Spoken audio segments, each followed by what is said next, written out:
Welcome back to my channel পূজার life story. সবাই কেমন আছো? আশা করি খুব ভালো আছো। আমিও ভালো আছি, খুব ভালো না থাকলেও ভালো আছি। চলো, আজকের ব্লগটা হচ্ছে আমার সানের বার্থডের ব্লগ। এইটাই লাস্ট ব্লগ আমার ফোনে জমা আছে। এটা হলে পুরো ফোনটা ক্লিয়ার হবে, আবার কাল থেকে নতুন ব্লগ নেওয়া স্টার্ট করবো। তো এখন তো রান্নাবান্না করছি। আর সানের বার্থডের দিনকে তোমার দাদা ছিল না, ওর মিটিং ছিল, আসাম ছিল।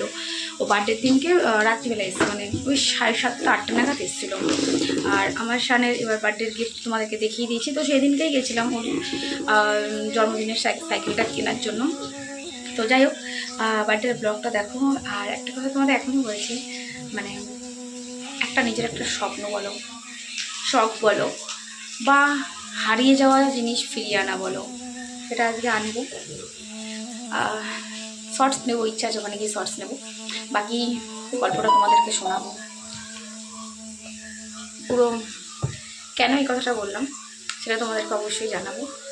আগে নিয়ে আসি, তারপরে, তার আগে নয়, নিয়ে আসার পরে জানাবো। তোমাদের আগেও বলেছিলাম যে একটা কথা তোমাদেরকে বলার আছে, এখন বলিনি, বলবো। যেদিনকে ফিরিয়ে আনতে পারবো সেই দিনকে বলবো। তো সেই দিনটা আমার আজ এসছে আমার জীবনে। আমি সেটা ফিরিয়ে আনতে পারছি। অনেক কষ্টের সময় আমার কাছ থেকে চলে গেছিলো একটা, সেই সময়টা খুব কান্না করেছিলাম, ভেবেছিলাম হয়তো আর আনতে পারবো না। কিন্তু তোমাদের আশীর্বাদ, ভগবানের আশীর্বাদ, বাবা মায়ের আশীর্বাদ, সবটা নিয়েই হয়তো সম্ভব হয়েছে। তো সেই সম্ভাবনাটাই তোমাদের সাথে আজকে কালকের ব্লগে হয়তো শেয়ার করলেও করতে পারি, ঠিক আছে? তো চলো দেখা যাক কত কী করতে পারলাম, তোমাদের দিদিভাই কী করতে পারলো জীবনে, সেটুকু তোমাদের সাথে অবশ্যই শেয়ার করবো।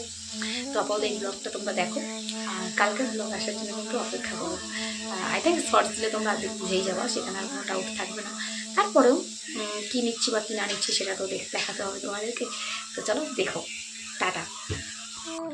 দেখাই, এগুলো অ্যাভয়েড করো, কারণ এগুলো সব ঢাকা দেওয়া রয়েছে, যেহেতু মিস্ত্রির কাজ করছে তোমরা জানো।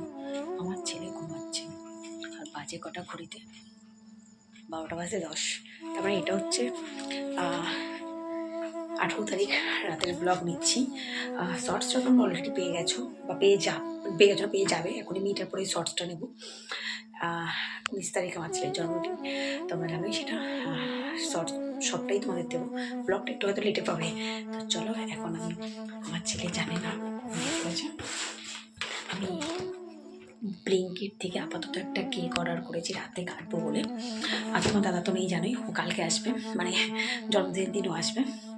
ও আসামে আছে, নাহলে এখন থাকতো, রাতে একসাথে কেকটা কাটাতাম আমরা। তো এখন আমি ওর কেক কাট করাবো, ও ঘুমাচ্ছে। চলো কেকটাকে তাড়াতাড়ি করে নিই, পার করি।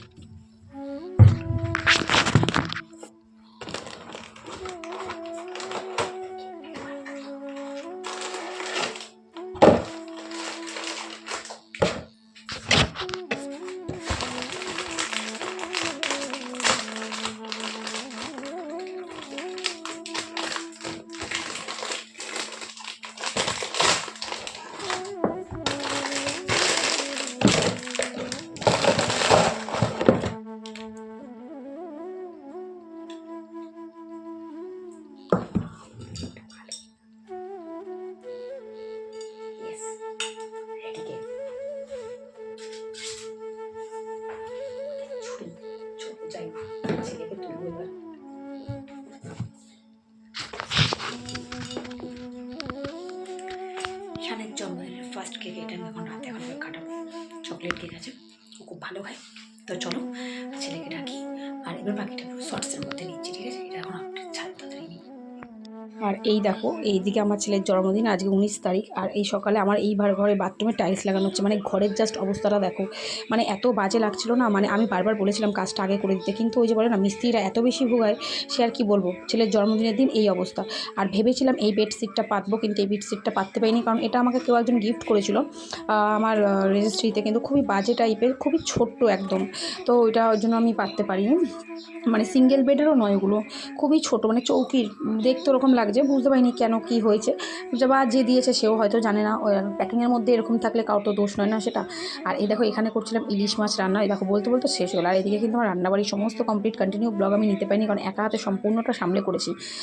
তো এই ছিল ছেলের খাওয়ার দাওয়ার। আর এইদিকে চলো, বিকেল হয়ে গেছে। তারপরে বিকেল হওয়ার পরেই কিন্তু আমরা চলে এসেছিলাম ছেলেকে নিয়ে সাইকেল কেনার জন্য। এখানে তোমার দাদাও চলে এসেছিলো এই সময়। আমি, বাপি, তোমার দাদা, আমার ছেলে, আমরা 4জনে গেছিলাম ছেলের সাইকেল কিনতে। আর সাইকেলটাও কিন্তু তোমাদেরকে দেখিয়ে দিয়েছি আমি। সাইকেলের গ্যারেজে গিয়ে ওনারা পছন্দ করে নিয়েছিল। আর সত্যি কথা বলতে মানে এখান দিয়ে যাওয়ার পরে তারপরে আমরা কেক ফেকগুলো কেটেছিলাম। আর সত্যি কথা বলতে এত গরম পড়েছিল না সেদিনকে, আমি সারাদিনে ব্লগও নিতে পারি না। সারাদিন খাটনি, বুঝতে পারছো, বাড়িতে মিস্ত্রি কাজ করছে, কাজ কমপ্লিট দিল সেদিনকেই। তারপরে রান্না, বাড়ি গুছানো, ঘর পরিষ্কার করা, মানে সবটা করে একদম যা তা অবস্থা। তো সেদিন এবার জন্মদিনটা আমরা সেভাবে কিন্তু সেলিব্রেট করিনি। ঘরে রান্না করে দিয়েছি, ওকে গিফট করেছি আর একটু করে কেক কাট করেছিলাম।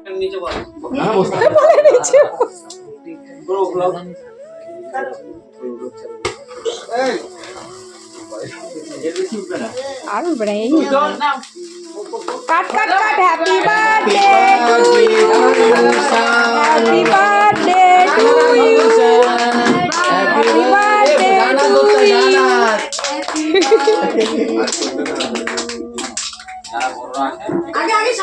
দেখতেই পারলে পুরো বাড়ির ব্লগটা আমাদের এতটুকুই ছিল, এর বাইরে আর কিছু ছিল না। আর কারোকে নিমন্ত্রণ সেভাবে করিনি, শুধুমাত্র মানে আমাদের ঘরের কটা মানুষ, মানে আমার মেজ পিসি ওরা আর আমার দিদি জানবো, আমার জেঠু, এইটুকুই। মানে আমরা এই কজনকে মিলে, মানে কোনো বন্ধু বান্ধবকে অব্দি সামনে বলে নিই এবার জন্মদিনে, জাস্ট ঘরের মানুষ কটা মিলেই আমরা সন্ধ্যের পরে কেক কাট করে রাতে খাওয়া দাওয়াটা করা হয়েছিল। তো সেই ব্লগগুলো আর নিতে পারিনি রাতের খাওয়া দাওয়ারে, বাট তোমরা বুঝতেই পারলে যখন বার্থডে সেলিব্রেট হচ্ছিলো সবাই ছিল, আমার দিদি টিদি সবাই ছিল, দিদি, জামাইবাবু, জেঠু, আম্মা সবাই ছিল। তো যাই হোক, একটা পার্সেল এসেছিলো, তার জন্য তখন আমতে করতে করতে ভিডিওটা বন্ধ করলাম। যাই হোক, ব্লগটা তোমাদের কেমন লাগলো অবশ্যই কিন্তু কমেন্টের মধ্যে জানিও। আর ফোনের ব্লগ আপাতত ফাঁকা হলো, এবার আছে আবার নতুন করে ব্লগ নেবো, তোমাদের সাথে কাল থেকে শেয়ার করবো। তো চলো টাটা, সবাই ভালো থেকো, সুস্থ থাকো আর আমার পাশে থেকো। টাটা।